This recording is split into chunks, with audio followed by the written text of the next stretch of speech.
अभिक्रिया की आणविकता। ध्यान सुनिए, अभिक्रिया की आणविकता क्या होती है? जो आप रासायनिक समीकरण देखते हो ना, रासायनिक समीकरण देखते हो, उसमें जो अणुओं की जो संख्या होती है वही क्या होती है? आणविकता कहलाती है। देखिए, जैसे इसको देखो, मान लो H+O2 है, बोलो जी क्या बनता है? H2O। बोलो, इसको आप क्या कर लो? संतुलित कर लो। यहाँ पे 2 लगा दो और 2 लगा दो। तो आप देख रहे हो कि यहाँ पे कितने अणु हैं? 2 अणु इसके हैं, 1 अणु इसके हैं। तो क्या कहेंगे?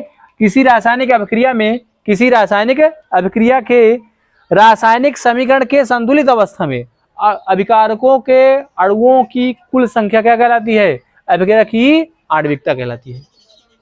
बोलो जी, क्या कहलाती है? अभिक्रिया की आणविकता। क्या इसे हम देखकर नहीं बता सकते हैं? बिल्कुल बता सकते हैं। क्यों जी, बता सकते हैं कि नहीं?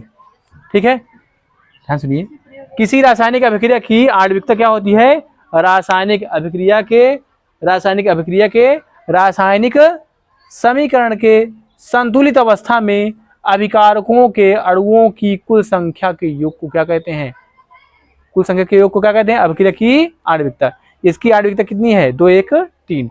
ये हाँ, इसकी आणविकता कितनी है? 3 है। ठीक है, देखिए, किसी रासायनिक अभिक्रिया में, किसी रासायनिक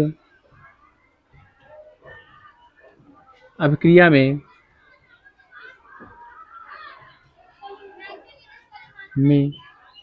किसी रासायनिक अभिक्रिया में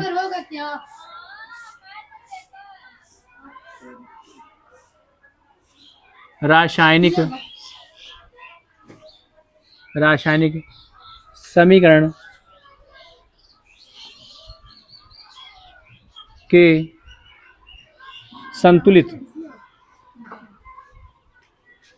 संतुलित अवस्था में क्या है? संतुलित अवस्था में अभिकारकों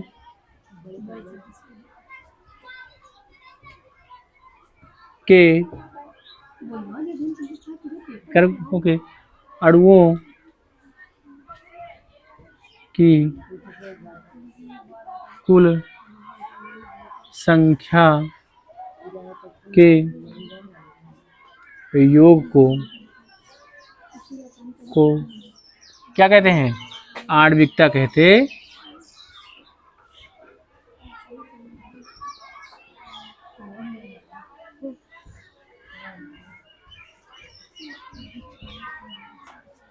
आणविकता कहते हैं। किसी रासायनिक अभिक्रिया में रासायनिक समीकरण के संतुलित अवस्था में अभिकारकों के अणुओं की कुल संख्या के योग को क्या कहते हैं? अभिक्रिया की आणविकता कहते हैं।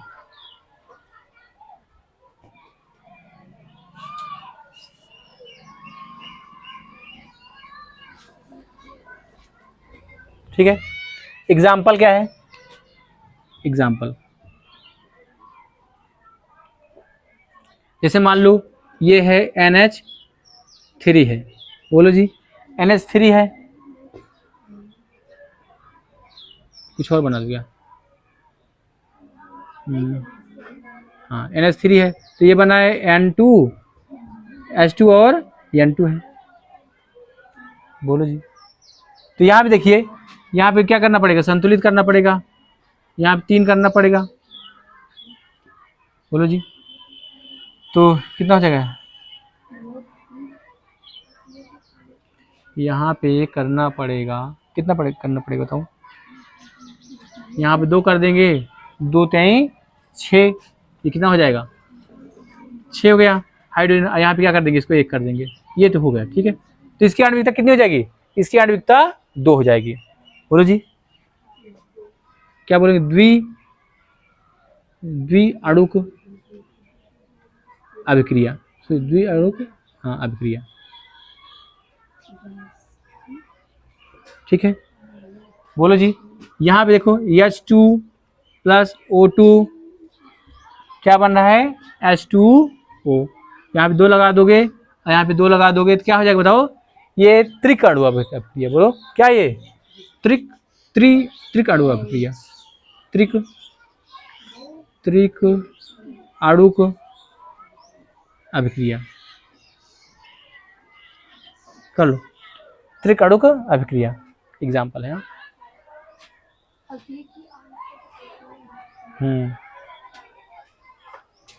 तो अब मैं जो लिखाऊंगा उसको याद रखना। अच्छा, अब जो लिखाऊंगा उसे याद रखना है, एक एक नंबर के लिए। हटा दो इसको। पिया याद रखोगे कि भूल जाओगे, यह गाना अच्छा लगता है ना।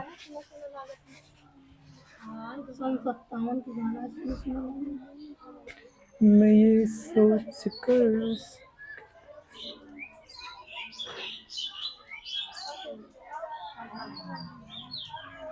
हो गया, लिख लिए। चलिए, तो पहला क्या है कि इसे जो है अभिक्रिया के रासायनिक समीकरण को देखकर बताया जा सकता है। आणविकता को अभिक्रिया के रासायनिक समीकरण को देखकर क्या है बताया जा सकता है। आणविकता को अभिक्रिया के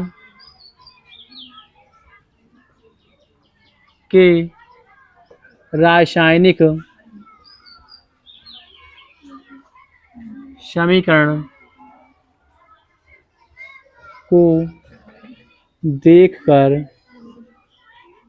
बताया जा सकता है।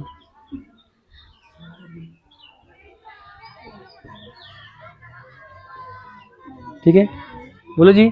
आणविकता को अभिक्रिया के रासायनिक समीकरण को देखकर बताया जा सकता है।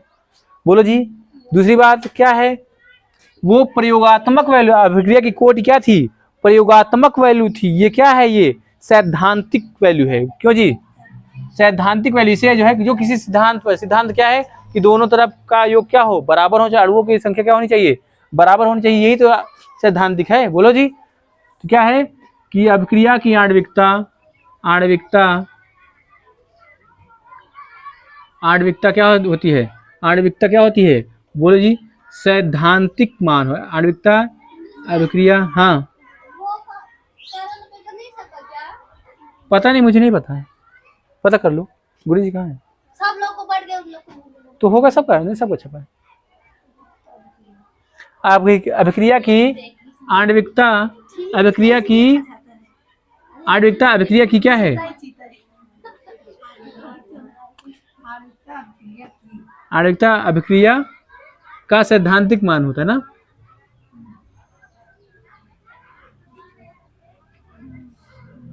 कि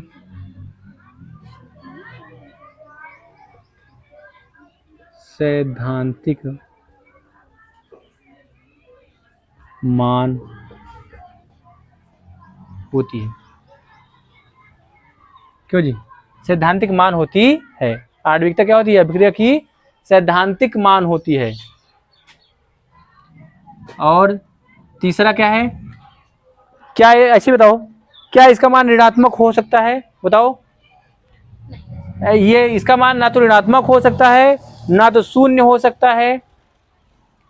शून्य ऋणात्मक नहीं हो सकता है, धनात्मक होगा और पूर्णांक हो सकता है और दशमलव हो सकता है। ठीक है, देखिए इसका मान क्या हो सकता है, पूर्णांक। क्यों जी, कहे अभिक्रिया जो 1/2 कर देता हूं, है ना, इसका मान क्या होता है, पूर्णांक कामा दशमलव और क्या बताओ, धनात्मक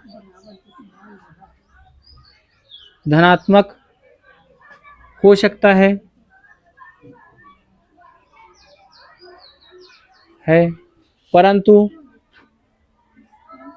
परंतु क्या है बताओ, ऋणात्मक। हाँ, ऋणात्मक एवं शून्य क्या है, नहीं हो सकता। तो इसको याद रखना। अच्छा, ये बहुत पूछता है 1 नंबर में कि अभिक्रिया की कोटि हो सकती है, अभिक्रिया की कोटि हो सकती है, पूर्णांक, दशमलव, धनात्मक, ये शून्य। तुम लोग क्या कहोगे, ओ माय गॉड, दशमलव में तो हो ही नहीं सकता, दशमलव क्या कर दोगे। कहेगा कि अभिक्रिया की कोटि नहीं हो सकती है, पूर्णांक, दशमलव, धनात्मक और शून्य। तुम लोग एकदम क्या रहोगे, पागल रहोगे, लगा के चले जाओगे दशमलव। हाँ, हंसते। अभिक्रिया की आणविकता तथा कोटि में अंतर। अभिक्रिया की कोटि तथा आणविकता में अंतर। तो एक तरफ लिखिए क्या, एक तरफ लिखिए आणविकता, एक तरफ लिखिए कोटि।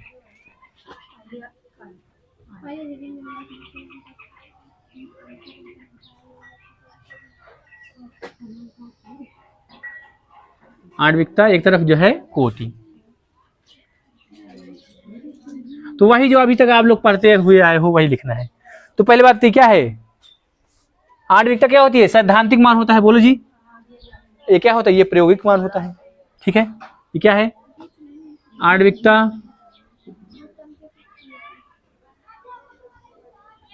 आणविकता सैद्धांतिक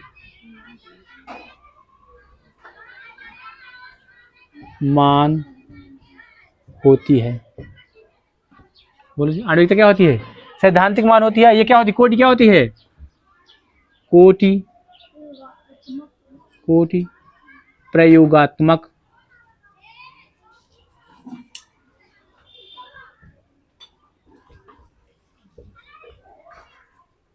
मान होती है। ठीक है, क्या होती है, कोटि क्या होती है, प्रयोगात्मक मान होती है। बोलो जी, दूसरा नंबर क्या है, आणविकता को रासायनिक समीकरण को देखकर बताया जा सकता है और कोटि को रासायनिक समीकरण देखकर बताया नहीं जा सकता है। हाँ,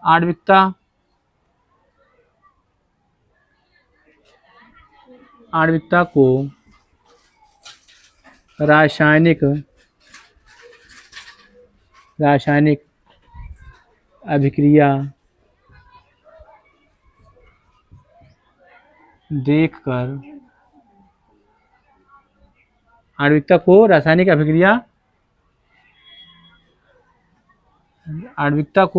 अभिक्रिया के समीकरण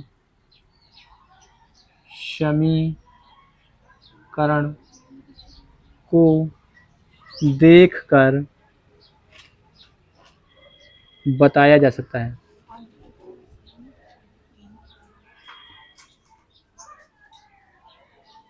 इधर क्या लिखेंगे, आणविकता को रासायनिक अभिक्रिया के समीकरण को देखकर बताया नहीं जा सकता है। बोलो जी, क्या लिख दे रहे हैं हम, नो लिख दे रहे हैं। इसका समझ जाइएगा ना। बोलो जी, समझ जाओगे ना, मेरे बार बार लिखने से क्या मतलब है, आप लोग लिख लीजिए। नेगेटिव का मतलब बताया नहीं जा सकता है। तीसरा है, तीन जो है बहुत है डिफिनेशन ना।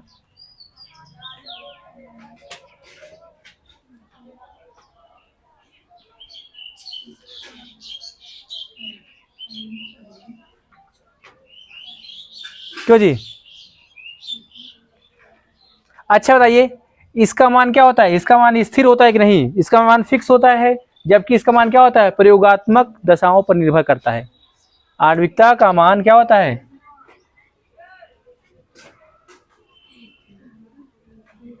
आणविकता का मान क्या होता है, निश्चित होता है।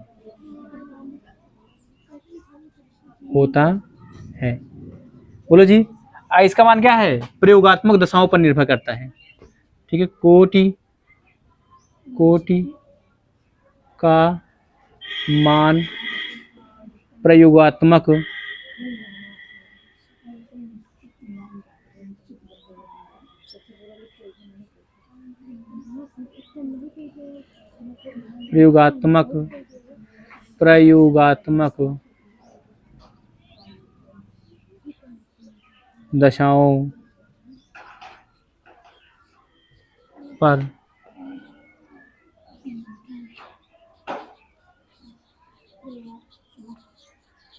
दशाओं पर निर्भर करता है। आणविकता का मान क्या होता है? निश्चित होता है। और कोटि का मान प्रयोगात्मक दशाओं पर निर्भर करता है। और जो महत्वपूर्ण क्या है कि किसका मान धनात्मक, क्यों जी, धनात्मक पूर्णांक और दशमलव हो सकता है, क्यों जी, यह धनात्मक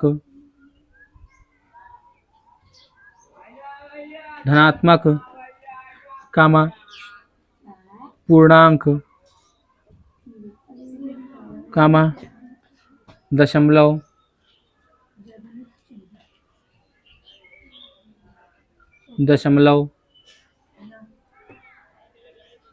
हो सकता है, हो सकता है, परंतु क्या है, परंतु शून्य एवं ऋणात्मक नहीं हो सकता। ठीक है, और इसका मान क्या है बताओ? यह क्या, धनात्मक, सबको लिख डालो, धनात्मक कामा ऋणात्मक कामा शून्य कामा दशमलव का एवं क्या, पूर्णांक कुछ भी हो सकता है।